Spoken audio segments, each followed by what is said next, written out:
Now let me show you some of the prototypes.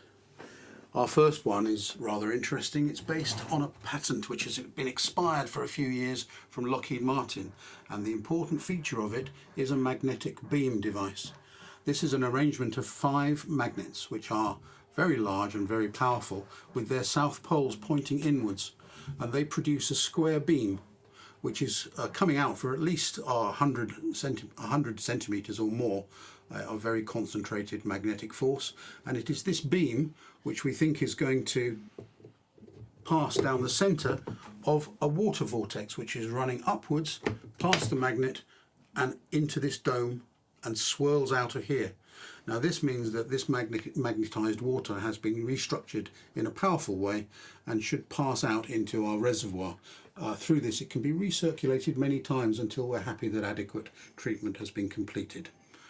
So that's all there is about that one. Behind it you can see the Gentle Giant.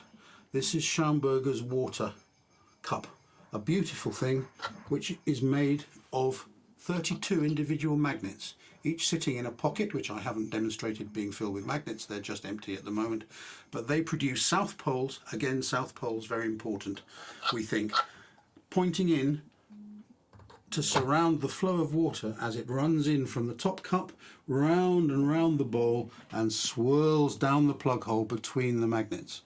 This gives you an output of water that has been about as thoroughly restructured, we think, as the Lockheed Martin effort, but with much less technology.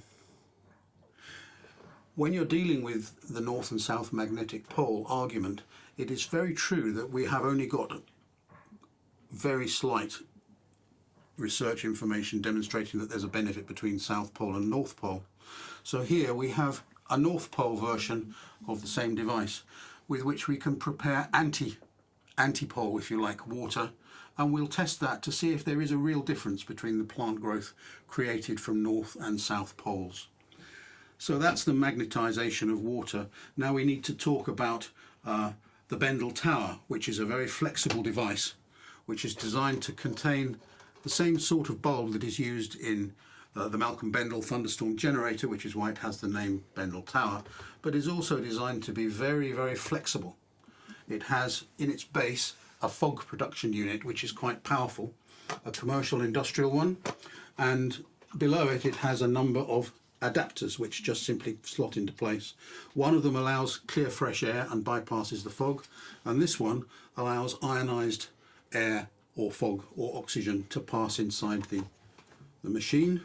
This is just a device for topping up the water in the fogger, and this fits together and eventually of course will be securely glued, but for the purposes of the demonstration it needs to be taken to bits.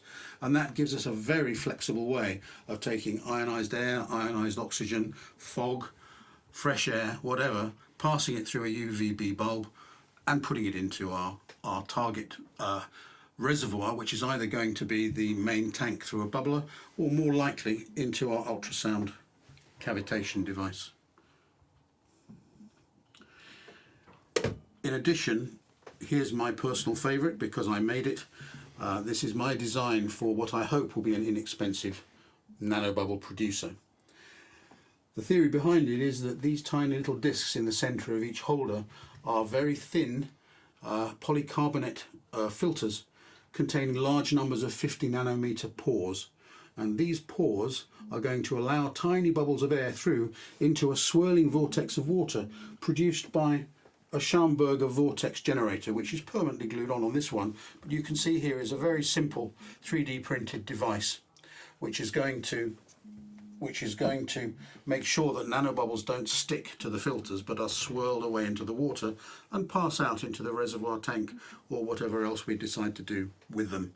And of course the way for the gas to get in is through an internal port which is 3D printed into the base of the device, and a simple connector will take input from, for example, an airbrush compressor to provide just enough air to produce the nanobubbles at the filters. Now this is an untried design, but if it is effective it will turn out to be the cheapest available method by an order of magnitude of creating nanobubbles in volume, and we would hope that this will inform our later part of the project if successful. Testing awaits though, we'll have to see.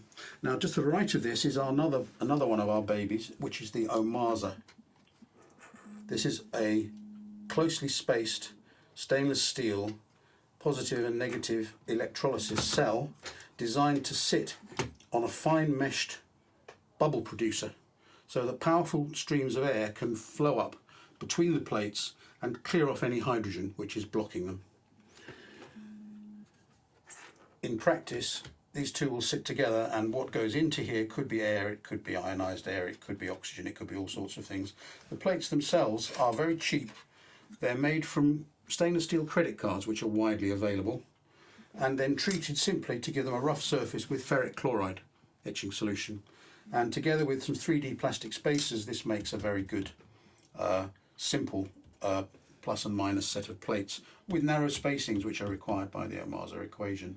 Now, in order to clear the hydrogen off the plates and promote the effect of this cell, we really do need to consider different methods. The gas method is one where the bubbles pass upwards. This is another one where a powerful alternating electric field is generated by what looks like a magnetic coil. It is in fact not a magnetic coil because the magnetism is completely confined within the central toroid. However, the electric field is not confined, and a powerful electric field generated from this coil is apparently one of the better methods of clearing the plates of the Ohmasa generator. This goes with its own driver, which is a mechanism that I have developed in cooperation with the phytoelectric electronics engineer, and I'm glad to say that it seems to be powerful enough for the job. But if we decide that static electricity is more important, this is an antenna which simply takes a high voltage static electric charge and places it between two wires arranged as an antenna, and this generates a localized, very strong electric field of about 6,000 or 7,000 volts per meter just from a 30 volt power input. And this is enough to, it is asserted that this is enough to affect the production of nanobubbles in an ultrasound cavitator, or possibly in one of these cells, Ohmasa cells. And of course, on the right hand side here we have the queen of them all. This is where the energy goes into the water. This is where the ultrasound cavitation process happens and is modified by all the various modalities that we've created for the input water. And into this will go water, will go bubbles, will go electricity, will go gas, many, many things, and they will all be energized by powerful ultrasound vibrations with a view to creating numbers of fractal toroidal moments, which are donut-shaped electromagnetic swirls often produced when nanobubbles are ruptured or cavitated. And cavitation is the name of the game, and if we can produce water that's full of nanobubbles, that's full of the fractal toroidal moment, this should be the most powerfully charged, energized water that we can think of. And once that's in a storage tank, we will have achieved part one of our project.